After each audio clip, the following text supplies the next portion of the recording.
Okay, we'll start with this. The continued fallout from Dillian Whyte's latest ped fiasco. 258 Management tweeted earlier today, tomorrow, AJ 12th of August fight update coming tomorrow morning. Rumor has it that he will be facing Finland's own Robert Helenius, who would service as a common opponent between Anthony Joshua and Deontay Wilder. That's the latest that the rumor mill is spinning. Robert Helenius, who was stopped in one round opposite the ring Deontay Wilder, his old sparring partner, late last year. He has since rebounded off that loss this past weekend. That's right. Robert Helenius was in action in his native Finland, and according to a few, he's going to be in action this upcoming weekend again against Anthony Joshua. I don't know how true any of this is. In truth, none of us do until an official announcement is made. What I half expected was to see somebody pulled from the undercard and promoted up to the main event opposite the ring Anthony Joshua. Perhaps Gerald Washington, who would also service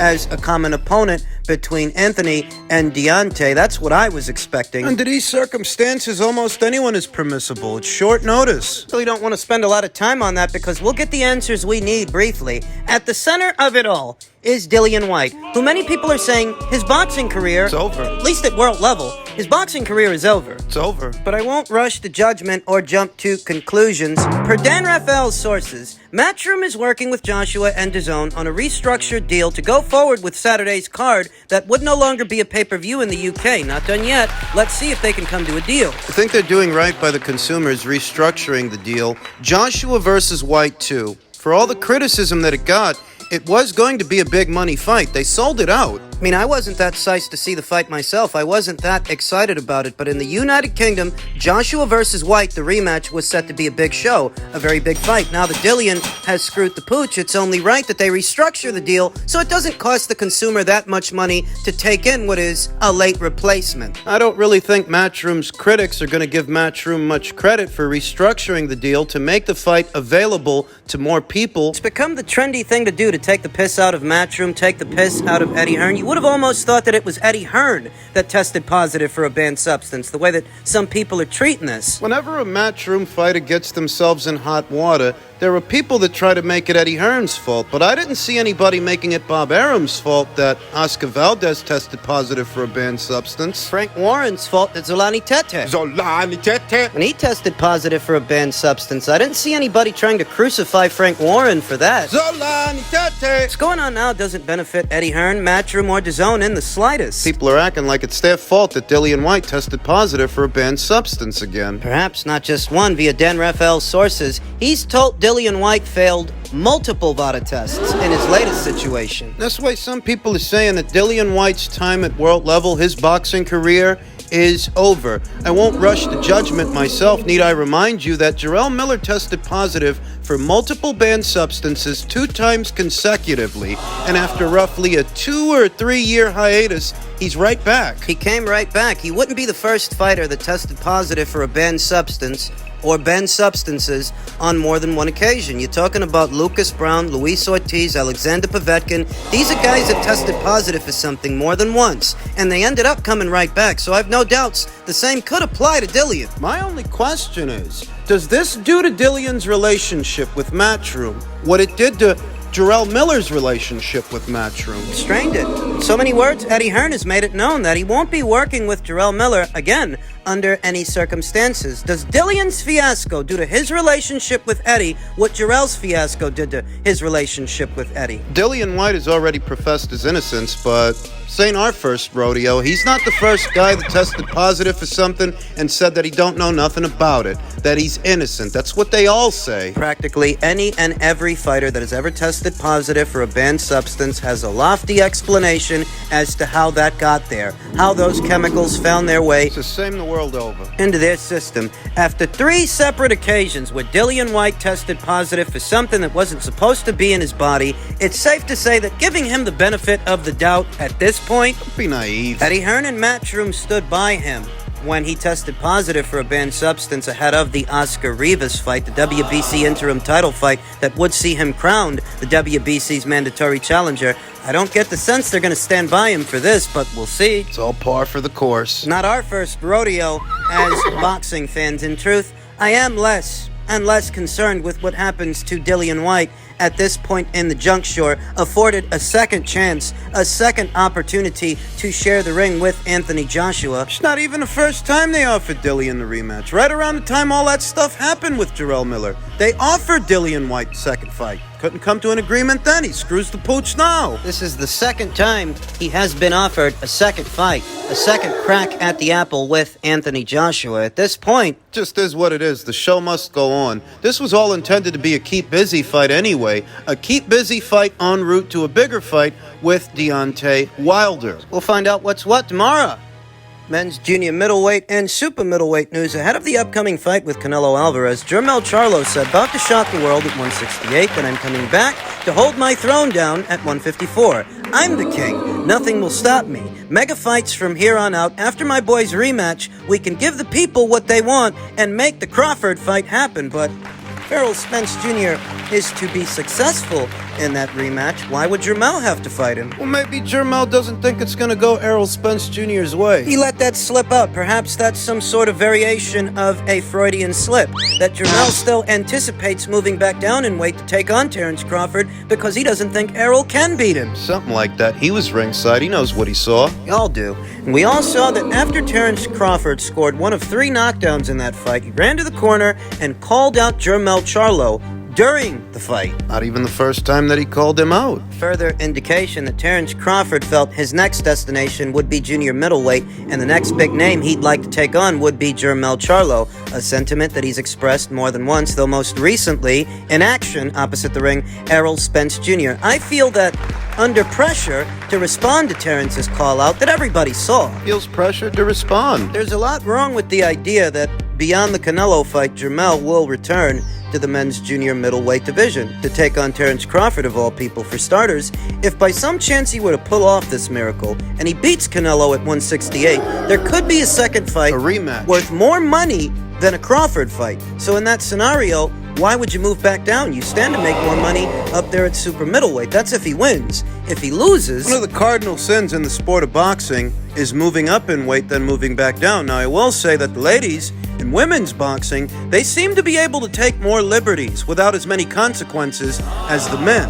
Fighters like Clarissa Shields and Amanda Serrano have quite famously fluctuated in weight, moving up and down, then back up and back down. It just doesn't seem to affect them the same way it does the men. For Jermell Charlo, who's moving up 2 weight classes up to super middleweight, in the unlikely event that he beats Canelo Alvarez, it would make absolutely no sense to boil back down to 154 for Terrence Crawford. In the more likely event that he loses to Canelo, it still doesn't make sense to go back down because when you go up, you're not supposed to go back down. You see what happened to Roy Jones Jr. after the John Ruiz fight. You see what happened to Kell Brook after the Golovkin fight, moving back down to welterweight to take on Errol Spence. Moving up then moving back down has consequences. It's got repercussions that seem to affect the men more than it affects the women. It does. But if by some chance Jermell Charlo remains true to his word and beyond the Canelo fight, irrespective of what happens in it, he decides he's going to go back down to 154. He decides he's going to take on Terrence Crawford. There would be serious consequences waiting for him should he try to boil down to a weight that he will not have made in well over a year's time. It's been well over a year since he made 154 for the Brian Castano rematch. Beyond a Canelo fight, it could be upwards of 2 years since he's made that weight. To go back down and take on Terrence Crawford, who will feel energized and invigorated, not having to boil down to 147, making 154, it would be the opposite for Jermell. He would be weakened, depleted. In a situation like that, he would be, where it could affect his punch resistance. While Terrence Crawford is acclimating to 154 pounds, Jermell may have outgrown it. Like I said, what Jermell is saying here sounds good, sounds exciting, but it's not the least bit realistic. The risk of raining on anyone's parade and anyone holding out hope that we get a Crawford versus Charlo fight, I'm very skeptical. Doesn't seem likely to me. Truth being often more mundane. Jermell Charlo is about to go into a fight at a weight never. He's never fought. And while he may feel somewhat energized and invigorated that he doesn't have to boil down to 154 anymore, he's not going up to 168 to fight any old buddy. He's going up there to fight that division's undisputed champion. He's going up there for Canelo. He's not easing himself into the super middleweight division and giving himself a chance to acclimate to it. He's grabbing the bull by the horns. To some people, he's cashing out. That's what some people are saying. Circumstances of the match as they stand are a fighter who hasn't fought in over a year's time, so his timing may be off, and while he might feel good not having to boil down to 154, he will be carrying more weight into this fight This night than he's ever carried into any fight on any night, which could, in turn, slow him down. Activity is important. You hear me talk about it all the time. And Jermell Charlo has not been active in over a year's time. So I don't like his chances against Canelo. And if he loses to Canelo, what are the odds? What chance is there that he's going to boil all the way back down to 154? I'm not convinced. I remember ahead of the Jack Catterall fight, it was Josh Taylor that said he felt that he could continue to make 140 pounds for the rest of his career. That was before the fight. After the fight, all you heard about how difficult it was to make 140, and that's what we kept hearing thereafter. What a guy says before a fight, ahead of a fight, could be very different from what he starts to say afterwards. Jermell Charlo, for me and my money, he's just reacting to the call-out that everybody saw. The call-out that's been on repeat on several social media platforms where Terrence scores a knockdown, then quickly turns his attention to Jermell. That's all I see. An emotional outburst, and the Charlo brothers as a collective, as a package, aren't strangers to emotional outbursts at each other or others. These guys are never in a good mood. So I don't have too much stock in Jermell Charlo saying that he will return to 154 after his upcoming fight at 168. That is just not realistic. I don't care what he says before the fight. People say a lot of things, not all of them come true, and I don't expect that this will. The boxing world is still reacting to Errol Spence Jr.'s crushing defeat to Terrence Crawford. Hall of Famer calls for Errol Spence Jr. to retire. It was frightening. Stephen A. Smith got the ball rolling, saying that he didn't want to see Errol end up like Meldrick Taylor, and now Barry McGuigan joins him. Saying, I'm worried for Errol Spence. I'm not a doctor or a scientist, but I have been in boxing for 50 years, and I know when I see a guy lose punch resistance. The way that Terrence Crawford was able to dismantle him in Las Vegas was frightening from Spence's point of view. It didn't look like Spence was in there. That's how good Crawford was. He made a great fighter look like an amateur, and Spence knew it. He was beaten mentally. That doesn't go away. No, I don't think it will either. The disconnect between me and a lot of people that are pointing to Errol Spence Jr. being weight drained ahead of this fight is I didn't wait up until he lost to Terrence Crawford to start saying that. I've been saying that since 2019. I've been saying that since he fought Shawn Porter. The first red flags, the first indicators that Errol Spence Jr. was not only struggling to make the weight, but his punch resistance was suffering for it and starting to wane. Shawn Porter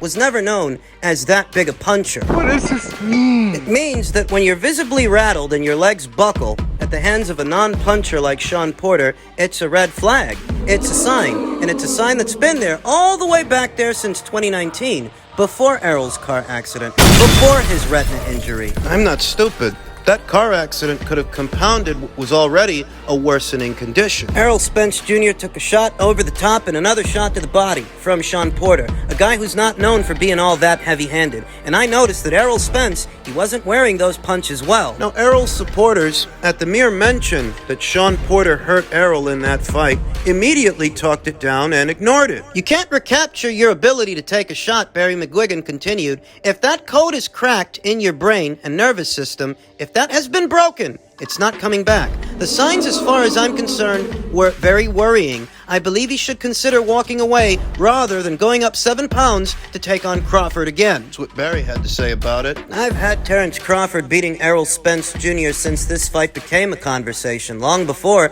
the car accident and long before we got here, because I was of the opinion that Terrence is a more nuanced and layered fighter than Errol. In truth, I think Terrence would have beat him then. And I said it. Said it then, and I'm not the least bit surprised that this is how things have turned out now. There is more than one contributing factor here. Outside of the ring, Errol Spence Jr. wasn't living right. Imbibing in alcohol, getting behind the wheel of a vehicle under the influence. These were all red flags. I mean, along with the boxing aspect of it, the stylistic matchup, you look at those intangibles, and they all point in the same direction. Yeah. What Barry McGuigan is talking about here. Why do you think I said so many times that Errol better hurry up and fight Terrence while he still can? Because 147, it's not going to get easier to make. Him and his team put the fight off to fight other people. Thus, it's not an excuse now. It's a self-inflicted wound, if it's anything. And you're hoping that at 154, they will see the Errol Spence Jr. of old. That if he moves up in weight, that will make all the difference. But that didn't make all the difference for Jarrett Hurd when he moved up in weight. After taking that shellacking at the hands of Julian Williams at 154, Jarrett moved to 160. In spite of moving up to 160, his punch resistance never came back, even though he was campaigning at a higher weight, dropping a decision to Luis Arias and subsequently being stopped. Got knocked out by Jose Rendezvous March of this year. It seems to me that the PBC doesn't know when exactly to move these fighters up, and maybe it's because the captain that has been steering this ship is more of a music guy than a boxing guy, that he knows more about building brands than building fighters. So perhaps there's an argument that Errol Spence Jr. stayed at welterweight too long. Perhaps you could make that same argument about Jarrett Hurd. It's no excuse for Errol's loss. It's no excuse because he had the opportunity to have this fight sooner than later, and he willfully put it off, though all the same. There might be an argument that he stayed at welterweight too long. There might be an argument that Jarrett Hurd stayed at junior middleweight too long. You could make that same argument about David Benavidez. How long has he been squeezing down to 168 while he's busting at the seams? They work hard to disguise it, matching him with the likes of David Lemieux and Caleb Plant after Canelo's already knocked him out. You notice that David didn't. You notice that David, he couldn't score a knockout the same way that Canelo did. Even though he's a lot bigger than Canelo, a lot taller, a lot longer, several years younger, couldn't score the knockout though. Huh. How about that? So perhaps the PBC leaves these fighters campaigning at certain weights for too long and their bodies suffer for it, because moving them up might require them to play with some other kids on some other side of the street in order to be in meaningful fights. Yeah. They might struggle to stay in character campaigning at a new weight. At light heavyweight, if you're David, all the alphabet titles are on other sides of the street. The PBC ain't got no champions for you to fight at light heavyweight, so they keep you at 168. To Barry McGuigan's point, I've thought that Errol's punch resistance has been waning for years now, and that's not something that you can get back, even at 154. If you're thinking that's gonna make all the difference, it's not. It's gone. It's gone.